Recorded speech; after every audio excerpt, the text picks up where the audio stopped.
Hi guys, and welcome back to my channel. I know it's been quite some time. I am sorry for the long break.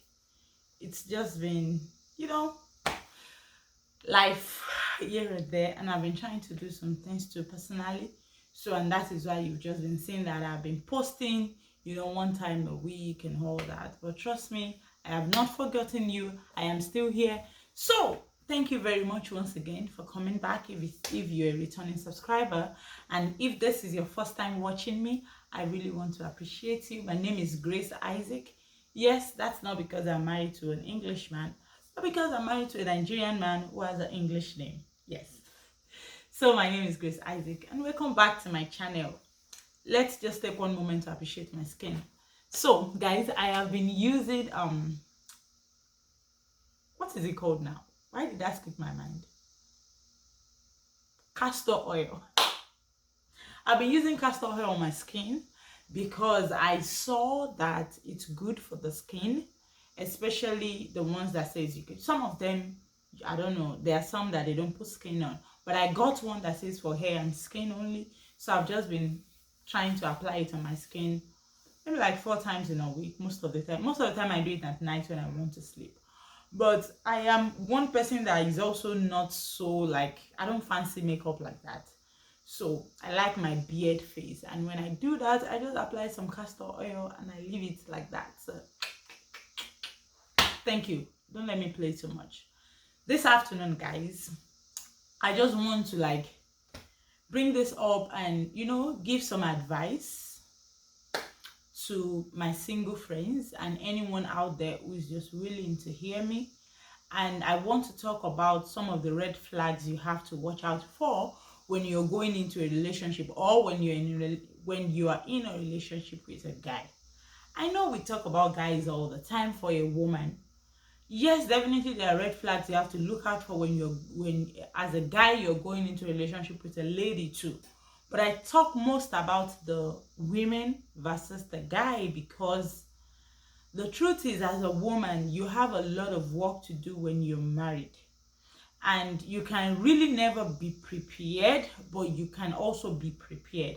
In the sense that if you do the right thing, you read the right books, you find the right resources, you go for counseling, you do everything that is necessary before marriage, then it can help you prepare yourself a little bit. And I'm saying not just you now, but both parties. But sometimes it is important as an individual. If you are able to and you can afford it, I would suggest you go for like a personal counseling outside of what you're doing together, marriage counseling. So what am I trying to say, ladies? Red flags you have to look for when you are in a relationship with a guy that is leading to marriage, or when you're going into a relationship with a guy. Number one thing that you have to look for, and the most important thing, trust me, is God. If every time a conversation comes up and you're like, oh, God, and it's like, no, please leave that. Shey God is here. Shey this is that. I'm talking practical now. I'm not talking about what God or what does. Trust me, my sister, run. Those kind of men, they are not for you. The truth is, marriage is not hard, but marriage is hard at the same time.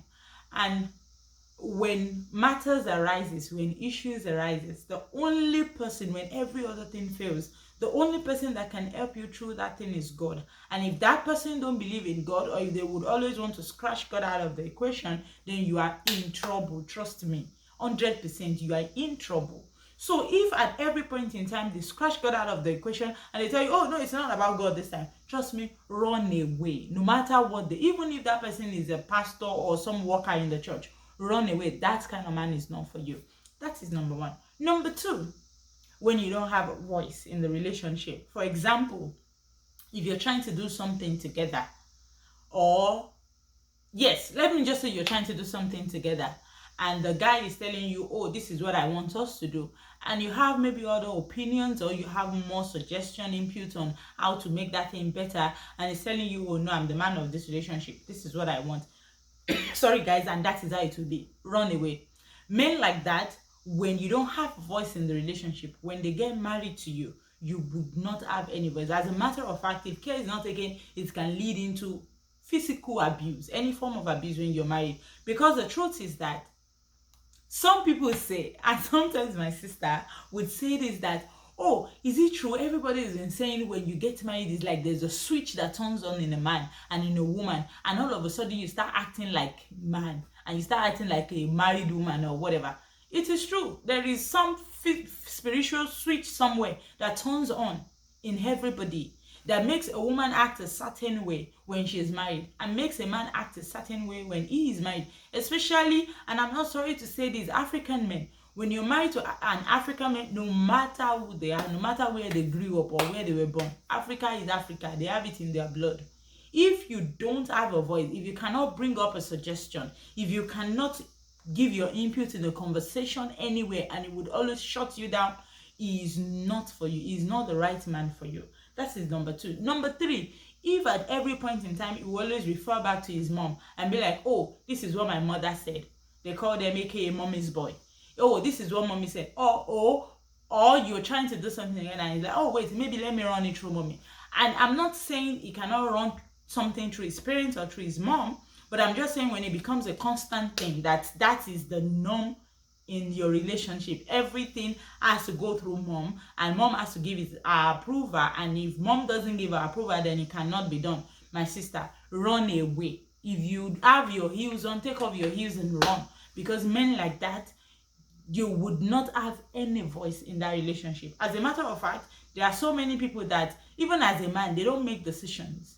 It is whatever mommy says that we will do. So even they themselves, they don't have their own personal voice. They only have mommy's voice. So for men like that, you have to run. You have to run, because you cannot, there is so much to marriage than having to deal with some petty things, or having to deal with, and I'm not saying this is petty, it's a lot, it's huge, but there are so many issues that you would have to resolve, that you have to talk about. Whatever you are able to cut off now and not take into marriage with you, the best thing is just to cut it off. Whatever trouble, whatever complaint, whatever anything that you can cut off now, the best thing is to cut it off. So if he would always refer to mommy before he does anything with you, or before you can make a decision in the house, run. And the last and final thing I want to talk about in this video is that if at every point in time he comes first, you want to do something and he's like, I, or you're talking about your future and he's saying I and no, not we, that is how you know a man that is serious about you, and not just serious. That is how you know a man that has good intentions towards you and will take care of you. Because some men will just marry women, and then once they are married, they feel like that marriage ceremony is their duty as a man. And once they give that to you, then that is that. It's like over. So if self, me is everything he will say, and he's never talked about us, and at no point in time will he bring you to the equation, or even when he talks about us, 70% of the time it's me, 30% of the time it's us, my sister, run. Like I said, there are some things you do not want to deal with. And I'm not saying this to scare anybody off marriage. I am married, I am happy, I am grateful to God. But I am saying the truth that there are so many things that go on personally in your personal life, in your spouse's life, and even collectively in the marriage, and especially when you start having kids, that you would have to deal with. So whatever baggage that's not necessary, it is important to just let it go. Whatever traces is that saying, don't fall in love with anybody blindly. Even when you're in love, make sure your mind is alert. Make sure you are, don't be blind, don't be dumb in love. Be bright in love, be attentive in love, be open in love. That is what it's supposed to be. It's not supposed to take away your sense of reasoning. Yeah, it's not supposed to take away your sense of reasoning. So, yeah, that is just what I want to say, guys, for today. Like I said, if he's a mommy's boy, if he would always talk about himself alone and not bring you to the equation, if he would not let you have a voice, or if he would always tell you, oh, let's scratch God out, we're talking about us here, it's not for you. So I hope you've learned one thing or the other. I will do a continuation of this video and I would post it. But like I said, I hope you've learned one thing or the other. Thank you very much once again. If you have not subscribed to this channel, please subscribe, because you'll be seeing this no, not beard now. Correct yourself, Grace. You'll be seeing this bare, yes. You'll be seeing this bare, beautiful face often. Yeah, because I am beautiful. Yes. All right, guys, thank you very much. Subscribe, turn on your notification, share this video. If there's anything you want me to talk about, please let me know. If there's any food you want me to cook, even if I've not made it before, trust me, I am always ready to learn. I will learn it and we'll do it together. Let me know, and I will see you on my next video. Bye bye for now, guys.